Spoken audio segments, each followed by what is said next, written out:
Hello guys, welcome back to another video, a very special video perhaps, um, and a special day because guess what, first and foremost, it's my birthday. Yes, it is my birthday today. I'm getting older and older, but um, so recently I haven't been posting, not only due to school, but also because I've been very, very sick. Insanely sick. So I was actually supposed to record this video earlier because I had completed the slides for it.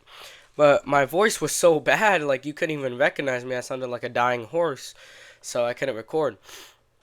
But now I feel much better, and it's my birthday, so that's great. So let's get started ultimately about what this video is on. And after this video, I hope for you to argue like St. Thomas Aquinas or the great philosophers of history. Scholastic disputation is one of the most useful methods of debate or disputatio, and you're going to learn a very important skill today. Let's get started. So I'm going to give my credits all to Christian B. Wagner, who posted this article on the basics of scholastic disputation. I give my credit to John of St. Thomas, a famous Portuguese theologian, a legendary Thomist. And I got this from his book, Tractatus de Signis, and if you actually read the book, it's literally on the first page, or one of the first pages of the book. And a brief textbook on logic and mental philosophy by Reverend Charles Coppens. Obviously, that book is a great book for logic. Recommend reading it 100%. Now, we need to know the history behind scholastic logic. Well, in the Renaissance era, right, especially towards the movement in the Renaissance, when the Renaissance started moving towards secular humanism rather than religious philosophy. So many philosophers started to criticize what we know as scholastic logic because it was too formal in the sense that it basically had no practical use. It was way too formal. And even John Stuart Mill, in his system of logic, said that the syllogism is literally just a tautology. Even though there's obviously arguments against that, like Garrigou-Lagrange, as Garrigou-Lagrange points out. Now, what is scholastic disputation? Well, obviously it's a dispute, but it's a very formal one. It's rigorous and it has rules. It's very formal. It's not like how you see disputations today, where we have cross-examinations. Now, universities would use this method, or this method called scholastic disputation, as a method of teaching, that is, to produce new knowledge in the 15th to 16th century. Because as Aristotle first said, demonstration or syllogism produces knowledge. Now, when a disputation occurs, it occurs because a thesis or a central claim is presented. And then we examine the objections towards it and the arguments in favor for it. Now, usually it is a dialogue, right, between two people or parties. They disagree on a proposition and then they give out the reasons or the arguments for their positions. Note that the arguments can be given in syllogistic form. The objections can also be given in syllogistic form. Now, the goal of scholastic disputation is to reach a deeper understanding. It's new knowledge. It's moving from what is implicit to the explicit, right? Thus, to really begin in any disputation whatsoever, the one that is arguing for a central claim has to have his argument presented clearly and directly, with no ambiguity or any other extra confusing thing, without any special rhetoric that is like ad infinitum or whatever you want to do to make your argument sound fancy, either logos, pathos, etc., whatever. You just have to present the argument clearly. And the one arguing, he must present his argument either in a form of a categorical syllogism, or just a syllogism, or an enthymeme, which is a two-proposition argument, where there's an antecedent and then there's a consequent. And the one objecting must also likewise do the same. So the one presenting his claim must either do a syllogism or an enthymeme, and then the objector also has to either present a syllogism or an enthymeme. Now, I did cover the categorical syllogism and the species of demonstration, which included the enthymeme. But I feel like, obviously a quick breakdown is necessary here because we might have not watched my video on categorical logic or the categorical syllogisms, which I taught you how to reduce these syllogisms to first figure syllogisms. I talked about figure, mood, the Aristotelian square of opposition. I talked about the major, the minor, and the conclusion, or the minor and major premise, and then the minor term and the major term, which are the extremes. Now, simply, a syllogism is defined as a demonstration that produces knowledge. That's how Aristotle defined it, right? And so a syllogism is really just a three-proposition argument where two propositions are connected by one proposition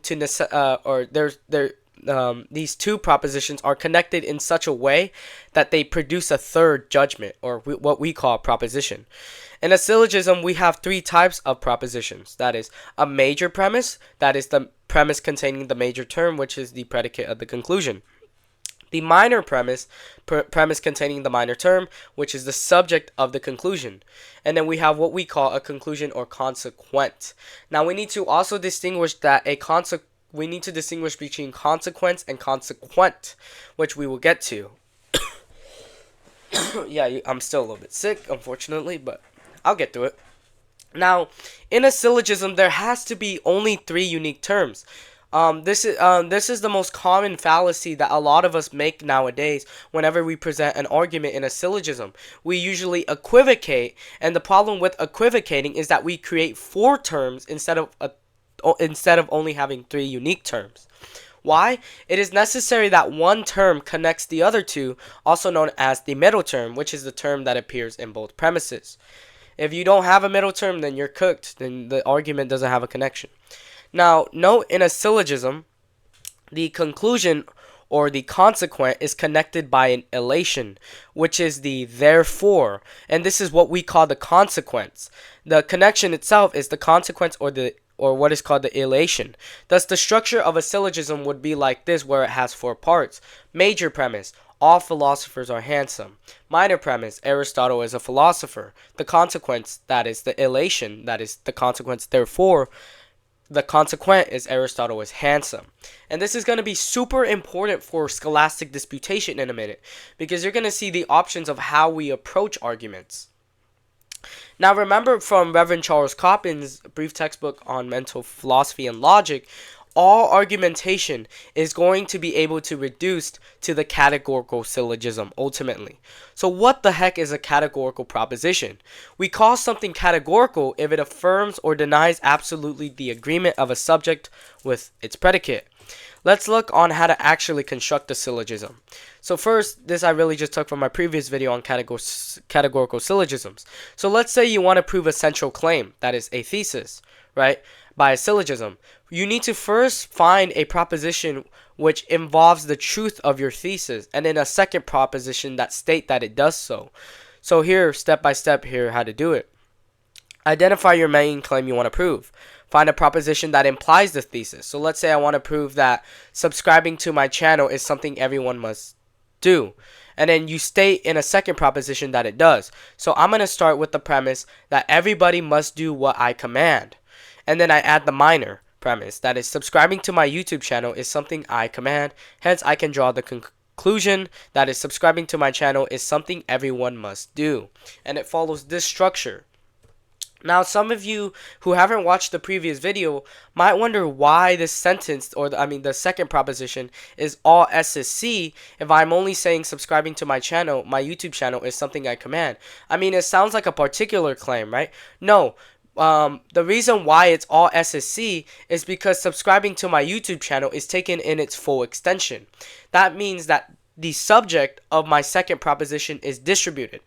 If you don't know what distributed means, it means that a term is taken in its full range or extension. So thus, if I say all S is C, S is taken in its full extension, but not C. That is, I'm saying that, I think if I remember, it's been a long time, but C belongs to every S, but that doesn't mean every S belongs to C. Just because all S is C does not mean that every C is S, if that makes sense. That is why we take it in its full extension. So singular terms also singular terms are taken in its full extension. Thus, we say that universal propositions express statements about singular things or singular terms. Like if I say Socrates is a man, that's equivalent to saying all A is B, because Socrates is taken in its full extension. Because all I'm saying is that all that Socrates is a man, right? Or that man belongs to every person identical to Socrates. So I hope that clarifies any confusion there. But if you do have questions, please comment and ask. I'm always free to answer. Now, an enthymeme. What the heck is an enthymeme? You might have never heard it. Well, an enthymeme is a species of demonstration or syllogism. It's really a just incomplete syllogism that basically forgets a premise or leaves out a premise. For example, the antecedent. So it has three parts: an antecedent, consequence, and consequent. So the antecedent, Aristotle is a philosopher, therefore Aristotle is handsome. So it basically takes the form P then Q. Or you can say all philosophers are handsome, therefore Aristotle is handsome. But really, an enthymeme, as I've said, is a two-proposition argument where the first proposition is called the antecedent, the second is the consequent, and they're connected by the elation, or the therefore. For example, if I say Socrates is a man, therefore he is mortal. Here, if I concede or grant the antecedent, that is, I say, okay, I accept the antecedent, I must also grant the consequence, so then I lose. But note that objections can come in this form as a syllogism or enthymeme. So expect objections to be in a formal syllogistic form or a enthymeme like this one. Now, let's get started into the real basics of scholastic disputation. Let's say you got that argument presented or formulated to you. You or the person responding should do nothing yet except you have to repeat the argument faithfully, and while you repeat it, you should examine each individual premise and whether they are true to be conceded, to be denied, doubtful, or equivocal, and to be distinguished. Really, you have four options here how to approach a premise. Now, the person in response should also check whether the consequence is valid or invalid, because sometimes the consequence is invalid and the conclusion just doesn't follow. Now, after the one responding faithfully repeats the argument, he can repeat each and respond to each proposition individually. There are several ways to approach propositions within the syllogisms, or the three proposition argument or the deductive argument. First, if you think the first proposition is true, you should say, I grant the major. Now, let me give you this rule in scholastic disputation or in anything when you do a syllogism. Okay, make sure when you ever do a syllogism, I know this is gonna sound harsh, but although the order does not matter in terms of where the major and the minor premise is, it is always best for you to present your syllogism such a way that the major premise is the first premise. It is how traditionally things are done. So if you ever dispute, put the major premise the first proposition of your syllogism. Okay, and two, if you think the major is false, you should say, I deny the major premise, which is the premise containing the major term, which is the predicate of the conclusion. And if you think that it really doesn't matter for the conclusion to validly follow, you could just say, let the major pass. Note that this is very dangerous, it's very rare, it's not even often used. And if you made a distinction, don't try to immediately explain it, but wait for your opponent to ask for an explanation, which gets us to what distinguishing is. So if you believe the major is doubtful or is equivocal, that is, equivocating on a term, that is using a term in two different senses, you should say, I distinguish the major. And then you say the distinction efficiently with simple words based on what term is being equivocated. Thus, when you're distinguishing, you're denying it in one sense and affirming it in another sense, which I'm going to show you examples in a bit. So for example, a disputation. The opponent presents his argument. The major premise: all that is natural is morally good. Minor: sexual intercourse is natural, therefore sexual intercourse is morally good. First, we need to repeat the argument faithfully again. So it might be like this whenever you're disputing. Let me repeat. Major: all that is natural is morally good. minor, sexual intercourse is natural, consequence, therefore, consequent, sexual intercourse is morally good. And then when you repeat, you need to mentally assess the validity of each premise or assess the truth of it. So first, hypothetically, I could deny the major and then concede the minor. I might say, well, I deny the major and then I concede the minor that sexual intercourse is natural. So I'm denying that all that is natural is morally good. But notice what happens when I deny the major. It shifts the debate towards that whether all that is natural is morally good. So, or I could deny the minor and then grant the major, shifting the disputation towards whether the minor premise is true or whether sexual intercourse is natural. But I could do something even better. I could distinguish by saying, I distinguish the major premise. According to rational nature and proper teleology and natural law, I concede. According to what occurs in nature or is common among animals, I deny. Look what I did here. I look at the major. All that is natural is morally good.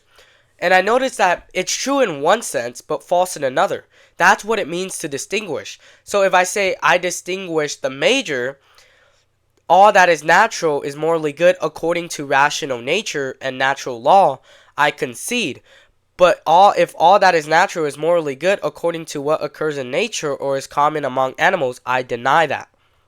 And then, because the minor is pretty much evident, because sexual intercourse is indeed natural, I could just say, I concede the minor, or I grant the minor.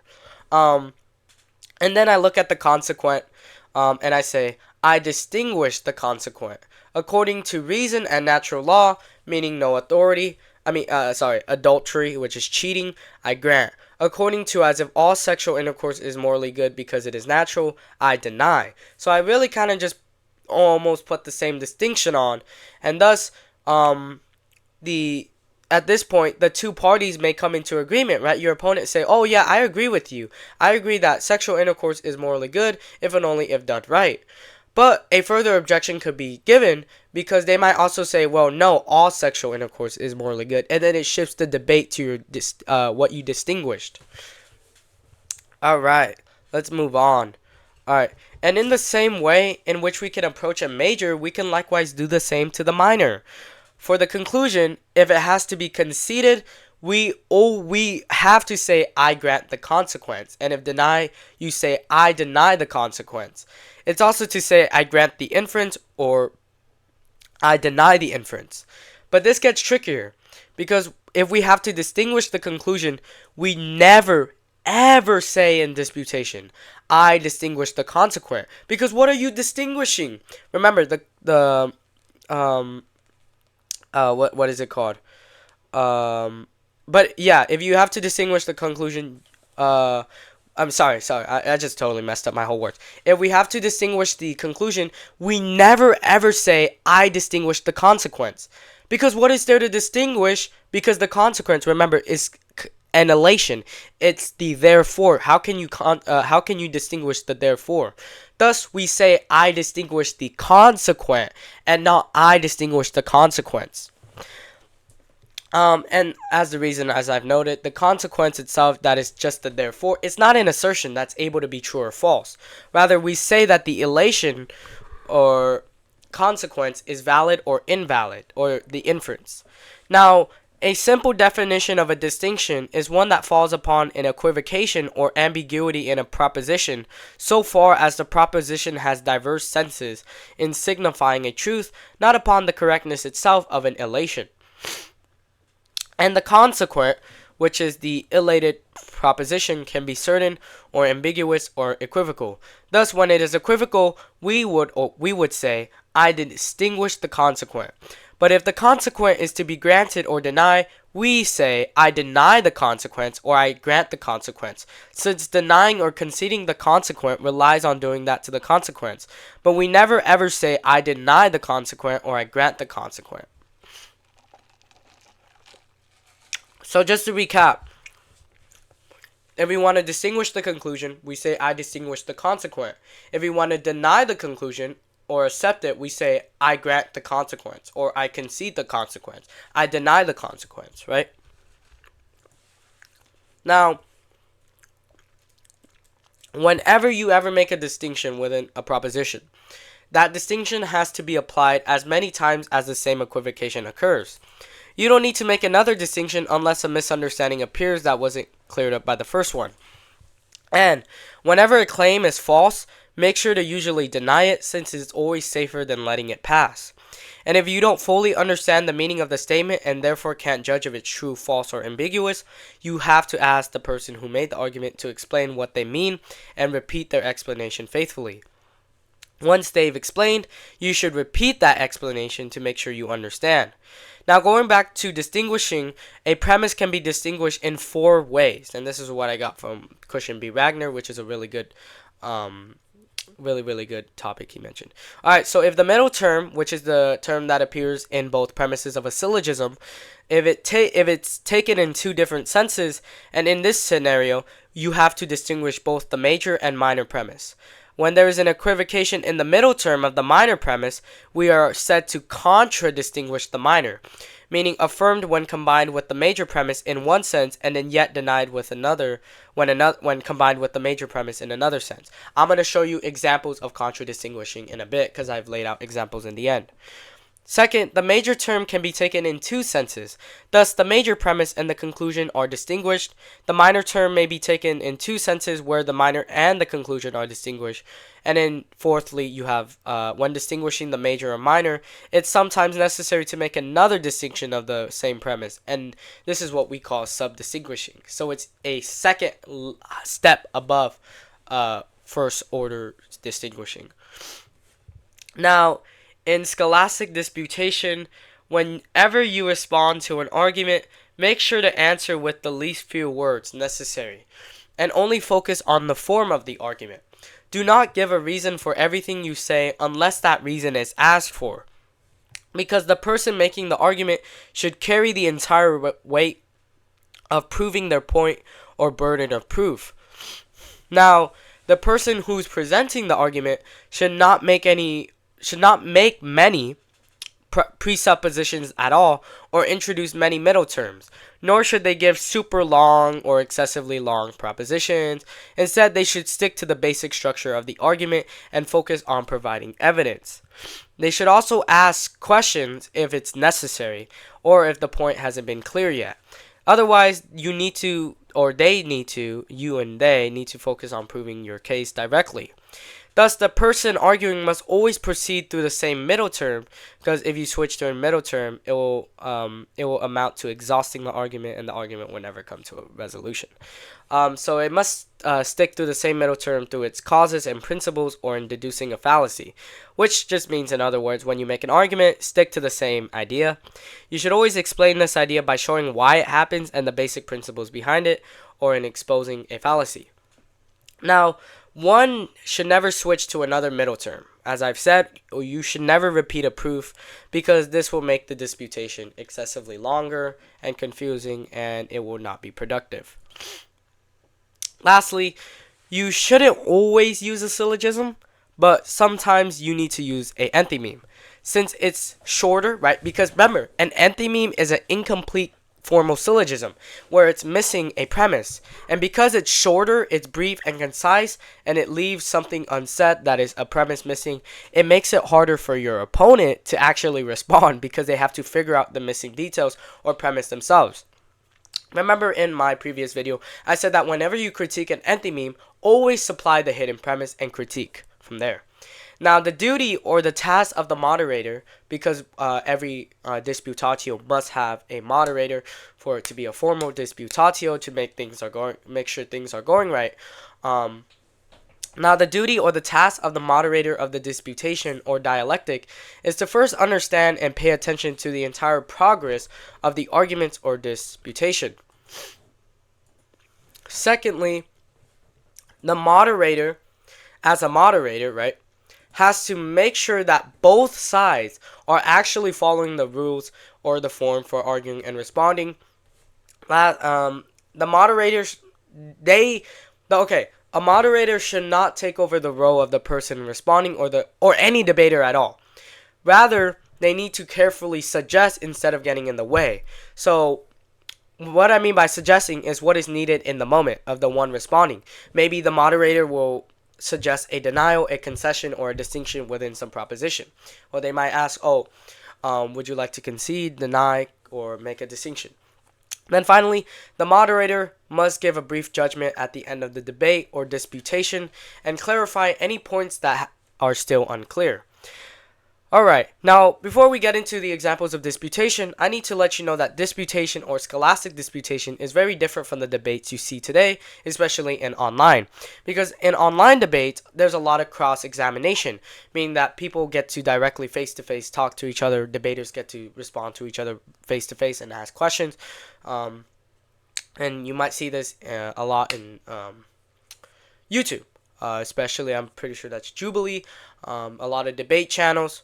But they will do cross-examinations where literally a one-on-one. But scholastic disputation is different because there was no cross-examination. Because remember, scholastic disputation is a very formal rule of disputing in order to produce knowledge, right? Okay, let's move on to some examples of disputation that I wrote out for you guys. Here's this example I pulled from the NBA, which I created. Major.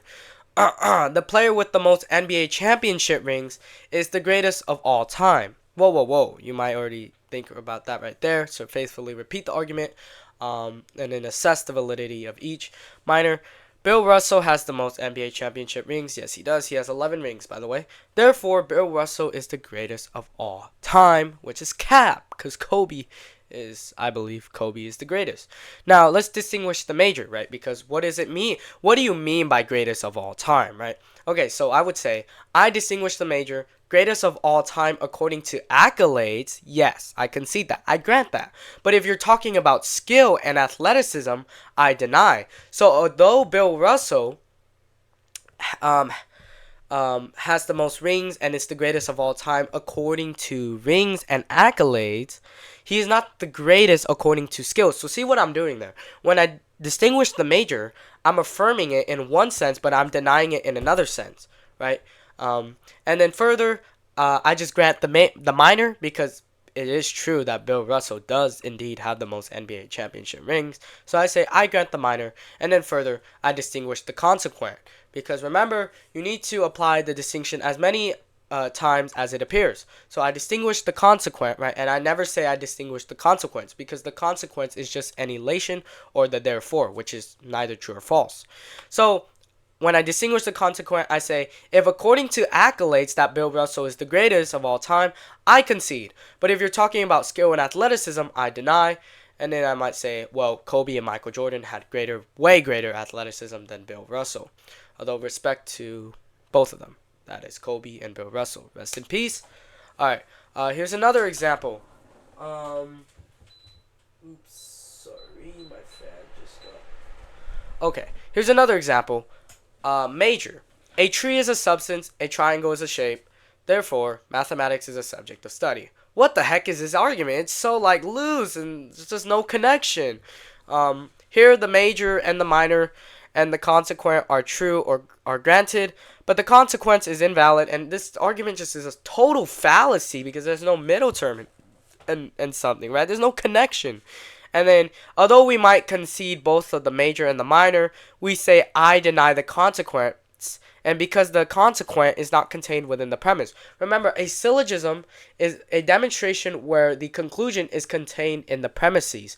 Thus, the conclusion is caused by the premises, which it results out of necessity. Alright, let's look at another example. This one was a really good example. Major. All who kills somebody intentionally is a murderer. Minor. A soldier kills somebody intentionally. Therefore, consequent, a soldier is a murderer. You could also say that this argument commits the secundum quid fallacy. It confuses what is simplicator with what is only true. With only what is true in certain cases. So, all who kill somebody and then the middle term, kill somebody intentionally, we can distinguish it in the major and the minor, but we're going to contradistinguish the minor. So first we might just do this. I distinguish the major. Someone who intentionally kills unlawfully, yes, I concede. But if you're talking about someone who intentionally kills in a lawful, justifiable context, that is, self-defense or war, then I deny.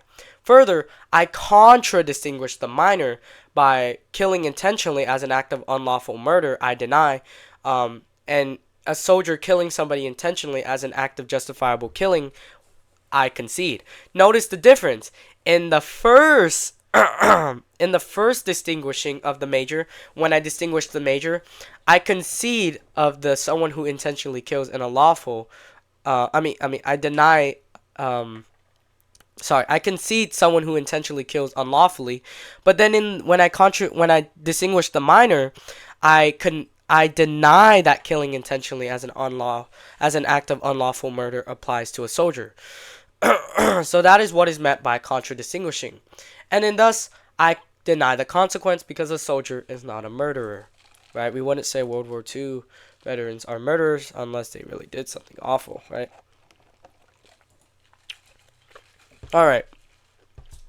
Another example. Major. All people who joke are foolish. Tony jokes, therefore Tony is foolish. Now the major, all people who joke are foolish. Again, I distinguish. Joking excessively, I concede. But if you're joking virtuously and properly, that is at the right times with prudence and temperance, I deny. The minor, Tony jokes, I contradistinguish. Tony jokes excessively, I deny. Tony jokes virtuously and properly, I concede. Thus, I deny the consequence. That's a good example of a disputatio. One last example. Major, all people who lie act immorally. Minor, parents lie. Consequent, therefore parents act immorally. Oh my goodness, I just messed up. Please ignore the therefore there. I did not mean to add the therefore in the consequent. The therefore should only be in the consequence. That is my bad. Okay. First, again, you could say, obviously, this argument, you could always say that this argument commits the secundum quid fallacy because it confuses what is simplicator with what is only true in certain cases. Alright. Now, the major, that is, all people who lie act immorally, I distinguish. By lie, if you mean intentionally to harm, then I concede.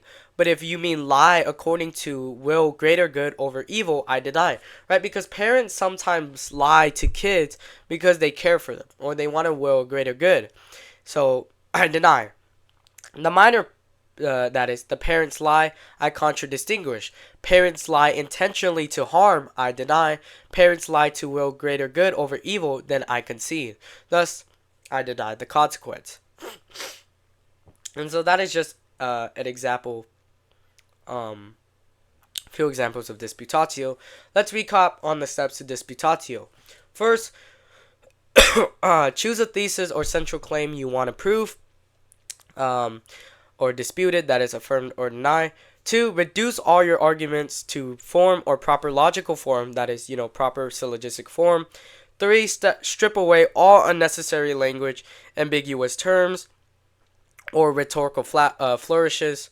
4, the arguer must present their argument in logical form, either as an enthymeme or formal syllogism. 5, the respondent, or the objector, repeats the argument faithfully and exactly, but while they're doing that, they have to mentally assess each proposition and the conclusion for either truth or falsity, whether it's relevant at all, or it has an ambiguity or equivocation. 6th step is to respond to each proposition in order. So you approach the major, the minor, the consequence, and then the conclusion. And then your 4 options are always going to be concede, deny, let it pass, doubt, or distinguish. And then 7, make clear distinctions when needed. And that is the basic steps of disputatio. Alright, here's some also additional supplementary info that I pulled from Reverend Charles Coppin's book in the brief textbook on logic. Okay, so in his book, he says that the most useful exercise when studying philosophy is the discussion called the circle. Now, why am I even mentioning this? Well, it has to do that Reverend Charles Coppin's The Circle actually sounds a lot like disputation.